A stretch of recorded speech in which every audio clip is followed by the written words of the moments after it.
Chapter 22. Stealing the Garments of the Unmarried Gopi Girls. According to Vedic civilization, unmarried girls from 10 to 14 years of age are supposed to worship either Lord Shiva or the goddess Durga in order to get a nice husband. But the unmarried girls of Vrindavan were already attracted by the beauty of Krishna. They were, however, engaged in the worship of the goddess Durga in the beginning of the Hemanta season, just prior to the winter season. The first month of Hemanta is called Agrahayana, October-November, and at that time all the unmarried gopis of Vrindavan began to worship goddess Durga with a vow. They first ate havishana, a kind of foodstuff prepared by boiling together mung dal and rice without any spices or turmeric. According to Vedic injunction, this kind of foodstuff is recommended to purify the body before one enacts a ritualistic ceremony. All the unmarried gopis in Vrindavan used to daily worship goddess Katyayani early in the morning after taking bath in the river Jamuna. Katyayani is another name for goddess Durga. The goddess is worshipped by preparing a doll made out of sand mixed with earth from the bank of the Jamuna. It is recommended in the Vedic scriptures that a deity may be made from different kinds of material elements.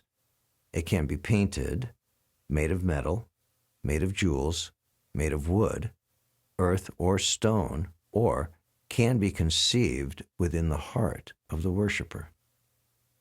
The Mayavadi philosopher takes all these forms of the deity to be imaginary, but actually they are accepted in the Vedic literatures to be identical with either the Supreme Lord or a respective demigod. The unmarried gopis used to prepare the deity of goddess Durga and worship it with chandan pulp, garlands, incense lamps, and all kinds of presentations, fruits, grains, and twigs of plants. After worshiping, it is the custom to pray for some benediction. The unmarried girls used to pray with great devotion to goddess Katyayani, addressing her as follows: O supreme eternal energy of the personality of Godhead, O supreme mystic power, O supreme controller of this material world, O goddess, please be kind to us and arrange for our marriage with the son of Nanda Maharaj, Krishna. The Vaishnavas generally do not worship any demigods. Srila Narottam Das Thakur has strictly forbidden all worship of the demigods for anyone who wants to advance in pure devotional service. Yet the gopis, who are beyond compare in their affection for Krishna, were seen to worship Durga. The worshippers of demigods also sometimes mention that the gopis also worshipped goddess Durga, but we must understand the purpose of the gopis. Generally, people worship goddess Durga for some material benediction. Here the gopis prayed to the goddess to become wives of Lord Krishna. The purport is that if Krishna is the center of activity, a devotee can adopt any means to achieve that goal. The gopis could adopt any means to satisfy or serve Krishna. That was the super excellent characteristic of the gopis. They worshipped goddess Durga completely for 1 month in order to have Krishna as their husband. Every day they prayed for Krishna, the son of Nanda Maharaj, to become their husband. Early in the morning, the gopis used to go to the bank of the Jamuna to take bath. They would assemble together, capture each other's hands, and loudly sing of the wonderful pastimes of Krishna. It is an old system among Indian girls and women that when they take bath in the river, they place their garments on the bank and dip into the water completely naked. The portion of the river where the girls and women take bath was strictly prohibited to any male member, and this is still the system. The Supreme Personality of Godhead, knowing the minds of the unmarried young gopis, benedicted them with their desired objective. They had prayed for Krishna to become their husband, and Krishna wanted to fulfill their desires. At the end of the month, Krishna, along with his friends, appeared on the scene. Another name of Krishna is Yogeshwar, or master of all mystic powers. By practicing meditation, the yogi can study the psychic movement of other men, and certainly Krishna could understand the desire of the gopis. Appearing on the scene, Krishna immediately collected all the garments of the gopis, climbed up in a nearby tree, and with smiling face began to speak to them. "My dear girls," he said, "please come here one after another and pray for your garments, and then take them away. I'm not joking with you. I am just telling the truth. I have no desire to play any joke with you, for you have observed the regulative principles for 1 month by worshiping goddess Katyayani. Please do not come here all at once. Come alone. I want to see each of you in your complete beauty, for you all have thin waists. I have requested you to come alone. Now please comply." When the girls in the water heard such joking words from Krishna, they began to look at one another and smile. They were very joyous to hear such a request from Krishna because they were already in love with him. Out of shyness, they looked at one another, but they could not come out of the water because they were naked. Due to remaining in the water for a long time, they felt cold and were shivering. Yet upon hearing the pleasing and joking words of Govinda, their minds were perturbed with great joy. They began to tell Krishna, "Dear son of Nanda Maharaj, please do not joke with us in that way. It is completely unjust to us. You are a very respectable boy because you are the son of Nanda Maharaj, and you are very dear to us. But you should not play this joke on us because now we are all shivering from the cold water. Kindly deliver our garments immediately, otherwise we shall suffer." They then began to appeal to Krishna with great submission. "Dear Shamasundar," they said, "we are all your eternal servitors. Whatever you order us to do, we are obliged to perform without hesitation because we consider it our religious duty. But if you insist on putting this proposal to us, which is impossible to perform, then certainly we will have to go to Nanda Maharaj and lodge a complaint against you. If Nanda Maharaj does not take action, then we shall tell King Kamsa about your misbehavior."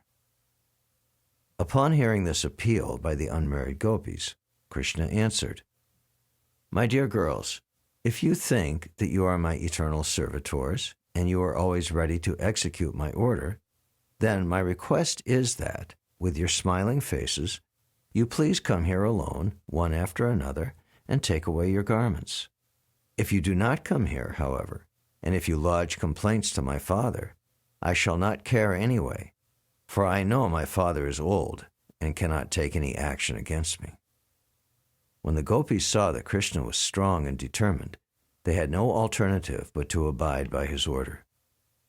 One after another they came out of the water, but because they were completely naked, they tried to cover their nakedness by placing their left hand over their pubic area. In that posture, they were all shivering. Their simple presentation was so pure that Lord Krishna immediately became pleased with them. All the unmarried gopis who prayed to Katyayani to have Krishna as their husband were thus satisfied. A woman cannot be naked before any male except her husband. The unmarried gopis desired Krishna as their husband, and he fulfilled their desire in this way. Being pleased with them, he took their garments on his shoulder and began to speak as follows. "My dear girls, you have committed a great offense by going naked in the river Jamuna. Because of this, the predominating deity of the Jamuna, Varunadev, has become displeased with you. Please, therefore, just touch your foreheads with folded palms and bow down before the demigod Varuna in order to be excused from this offensive act." The gopis were all simple souls, and whatever Krishna said they took to be true. In order to be freed from the wrath of Varunadev, as well as to fulfill the desired end of their vows, and ultimately to please their worshipable Lord, Krishna, they immediately abided by his order. Thus they became the greatest lovers of Krishna and his most obedient servitors. Nothing can compare to the Krishna consciousness of the gopis. Actually, the gopis did not care for Varuna or any other demigod. They only wanted to satisfy Krishna. Krishna became very ingratiated and satisfied by the simple dealings of the gopis, and he immediately delivered their respective garments, one after another. Although Krishna cheated the young unmarried gopis and made them stand naked before him and enjoyed joking words with them, and although he treated them just like dolls and stole their garments, they were still pleased with him and never lodged complaints against him. This attitude of the gopis is described by Lord Chaitanya Mahaprabhu when he prays, "My dear Lord Krishna, you may embrace me or trample me under your feet, or you may make me broken-hearted by never being present before me. Whatever you like, you can do, because you have complete freedom to act. But in spite of all your dealings, you are my Lord eternally, and I have no other worshipable object."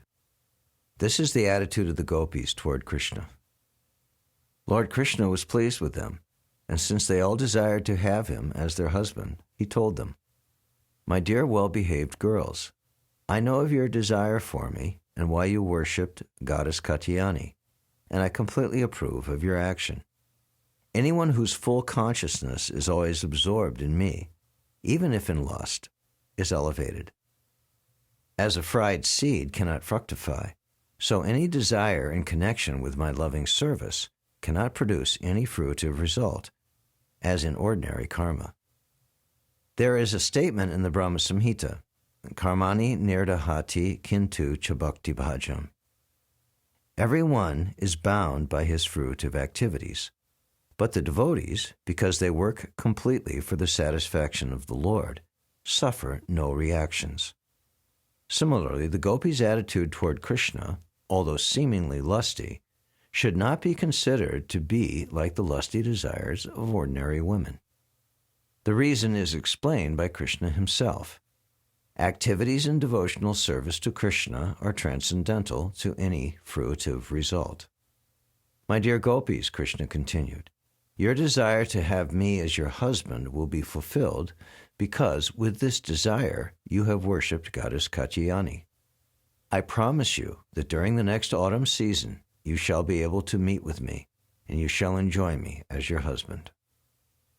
Taking shelter of the shade of the trees, Krishna became very happy. While walking, he began to address the inhabitants of Vrindavan. My dear Stoka Krishna, my dear Varutapa, my dear Bhadrasen, my dear Sudam, my dear Subal, my dear Arjuna, my dear Vishal, my dear Rishabh. Just look at these most fortunate trees of Vrindavan. They have dedicated their lives to the welfare of others. Individually, they are tolerating all kinds of natural disturbances, such as hurricanes, torrents of rain, scorching heat, and piercing cold.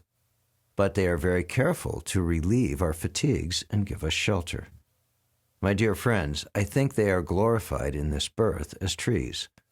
They are so careful to give shelter to others that they are like noble, highly elevated charitable men who never deny charity to one who approaches them. No one is denied shelter by these trees. They supply various kinds of facilities to human society, such as leaves, flowers, fruit, shade, roots, bark, flavor extracts, and fuel. They are the perfect example of noble life. They are like a noble person who has sacrificed everything possible, his body, mind, activities, intelligence, and words, in engaging in the welfare of all living entities. Thus, the Supreme Personality of Godhead walked on the bank of the Jamuna, touching the leaves of the trees and their fruits, flowers, and twigs, and praising their glorious welfare activities. Different people may accept certain welfare activities to be beneficial for human society according to their own views, but the welfare activity that can be rendered to people in general for eternal benefit is the spreading of the Krishna consciousness movement. Everyone should be prepared to propagate this movement. As instructed by Lord Chaitanya, one should be humbler than the grass on the ground and more tolerant than the tree. The tolerance of the trees is explained by Lord Krishna himself, and those who are engaged in the preaching of Krishna consciousness should learn lessons from the teachings of Lord Krishna and Lord Chaitanya through their direct disciplic succession. While passing through the forest of Vrindavan on the bank of the Jamuna, Krishna sat down at a beautiful spot and allowed the cows to drink the cold and transparent water of the Jamuna. Being fatigued, the cowherd boys, Krishna and Balaram, also drank. After seeing the young gopis taking bath in the Jamuna, Krishna passed the rest of the morning with the boys. Thus ends the Bhaktivedanta purport of the 22nd chapter of Krishna, stealing the garments of the unmarried Gopi girls.